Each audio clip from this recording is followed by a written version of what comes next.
कैसे होगा कलयुग का अंत? भगवान विष्णु कब और कैसे लेंगे कल की अवतार? जब कलयुग खत्म होगा तो धरती पर क्या मंजर होगा? कलयुग का अंत नज़दीक होने पर धरती पर कलयुग का कौन कौन सा प्रभाव देखने को मिलेगा? इंसानों की स्थिति उस समय कैसी होगी? भगवान कल की किस इंसान का विनाश करेंगे और किसका उद्धार करेंगे? ये सारी बातें इस वीडियो में आपको बताने वाले हैं। तो दोस्तों, वीडियो में आगे बढ़ने से पहले आप लोगों से छोटी सी अनुरोध है कि आपने अभी तक इस चैनल को सब्सक्राइब नहीं किया तो सब्सक्राइब जरूर कर लें, साथ ही साथ घंटा बटन को दबाकर ऑल पर क्लिक करें, जिससे हमारे आने वाले सभी वीडियो आप लोगों तक पहुंचता रहे। तो चलिए शुरू करते हैं। दोस्तों, हिंदू धर्म में कलयुग का अंत कब और कैसे होगा पहले ही बता दिया गया है। अभी द्वापर युग के खत्म हुए लगभग 5000 वर्ष हो रहा है और लोगों के अंदर एक ही सवाल आता है कि कलयुग में धरती का विनाश कैसे होगा। ब्रह्म वैवर्त पुराण में कलयुग को लेकर बहुत सारी बातें बताई गई है। जब कलयुग अपने अंतिम दौर में होगा उस समय कोई भी इंसान किसी पर भरोसा नहीं करेगा, सिर्फ अधर्म का ही बोलबाला होगा। हिंदू धर्म ग्रंथ के अनुसार कलयुग में ऐसा भी समय आएगा जब इंसानों की उम्र घटकर 20 से 16 वर्ष ही रह जाएगी। उस समय युवा अवस्था समाप्त हो जाएगी। लोग 16 से 20 वर्ष में ही वृद्ध होकर मरने लगेंगे। दोस्तों, सृष्टि के आरंभ से अंत तक को 4 युगों में बांटा गया है: सतयुग, त्रेता युग, द्वापर युग और कलयुग। कलयुग की उम्र 4,32,000 वर्ष है। दोस्तों, देवताओं के दिव्य वर्ष और इंसानों के वर्ष के हिसाब से चलिए आपको बताते हैं कि इस युग का कितना उम्र है। दोस्तों, सतयुग देवताओं के 4800 दिव्य वर्ष, मतलब कि इंसानों के लिए 17,28,000 वर्ष रहता है। त्रेता युग की उम्र देवताओं के 3600 दिव्य वर्ष, जो कि इंसानों के लिए 12,96,100 वर्ष है। द्वापर युग की उम्र देवताओं का 2400 दिव्य वर्ष और मनुष्यों का 8,64,100 वर्ष है। तो वहीं कलयुग का सब युगों से कम उम्र है।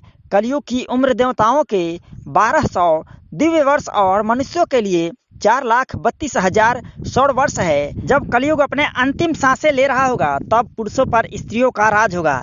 भगवान नारायण ने स्वयं नारद जी से कहा है, कलयुग में एक ऐसा भी समय आएगा सभी पुरुष स्त्रियों के अधीन होंगे। स्त्रियां बात बात पर पुरुषों को फटकार लगाती दिखेंगी। अपने पति के साथ नौकर की तरह स्त्रियां बर्ताव करती नजर आएंगी। धरती पर अन्न फल समाप्त हो जाएगा। एक ऐसा समय मनुष्य के लिए आएगा जब पेड़ पर फल नहीं लगेंगे। धरती अन्न उपजाना बंद कर देगी, गाय दूध देना बंद कर देगी। धीरे धीरे ये सारी चीजें समाप्त हो जाएगी। गंगा वैकुंठ धाम को लौट जाएगी। कलयुग के 5000 साल बाद माँ गंगा पृथ्वी छोड़कर वैकुंठ चली जाएगी। कलयुग का जब 10,000 वर्ष पूरा हो जाएगा तब सभी देवी देवता पृथ्वी को छोड़कर अपने अपने धाम को लौट जाएंगे। पूजा पाठ, व्रत, उपवास, सभी धार्मिक काम बंद हो जाएंगे। कलयुग में चोर और अपराधियों की संख्या इतनी बढ़ जाएगी कि आम इंसान सही से अपना जीवन व्यतीत नहीं कर पाएगा। लोग एक दूसरे के प्रति हिंसक हो जाएंगे। सभी इंसानों के मन में पाप प्रवेश कर जाएगा। जो लोग बलशाली होंगे उनका ही राज चलेगा। भाई भाई का ही दुश्मन हो जाएगा। रिश्ते खत्म हो जाएंगे।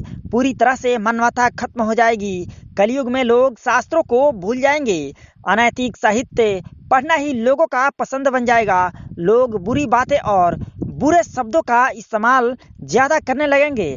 स्त्रियां पति धर्म छोड़कर व्यभिचारिणी हो जाएगी और पुरुष भी ऐसा ही करते नजर आएंगे।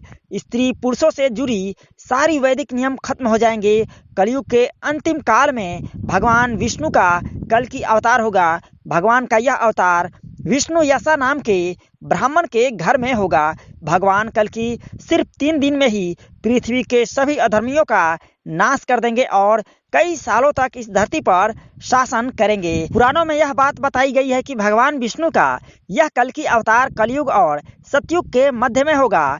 भगवान का यह अवतार सावन महीने के शुक्ल पक्ष की पंचमी तिथि को होगा। इसी वजह से प्रत्येक साल इस दिन कल की जयंती भी मनाई जाती है। भगवान के इस अवतार के समय सूर्य, गुरु, चंद्रमा एक साथ पुष्य नक्षत्र में होंगे। भगवान कल्कि के अवतार के साथ ही सतयुग की शुरुआत हो जाएगी। कलयुग के अंत में आएगा महाप्रलय। कलयुग के अंतिम समय में भयंकर वर्षा होगी। जल की मोटी धाराएं लगातार पृथ्वी पर गिरेंगी। लगातार भारी वर्षा की वजह से चारों तरफ पानी भर जाएगा और पूरी धरती इस प्रलय में डूब जाएगी। इस तरह से इंसान, पशु पक्षी, पेड़ पौधे, सभी प्राणियों का अंत हो जाएगा। इसके बाद 1,70,000 संधि काल, मतलब कि एक युग के अंत और दूसरे युग के प्रारंभ के बीच के समय को संधि काल कहा जाता है। संधि काल के अंतिम चरण में एक साथ 12 सूर्य उदय होंगे और उनकी तेज प्रकाश से पूरा पृथ्वी सूख जाएगा और इसके बाद सतयुग की शुरुआत हो जाएगी। इंसान के कर्मों के आधार पर ही भगवान कल की इंसानों का उद्धार करेंगे या उनका विनाश करेंगे। तो दोस्तों, यह जानकारी आप लोगों को कैसी लगी, कमेंट बॉक्स में जरूर बताएं। वीडियो को लाइक और शेयर जरूर कर दें। धन्यवाद।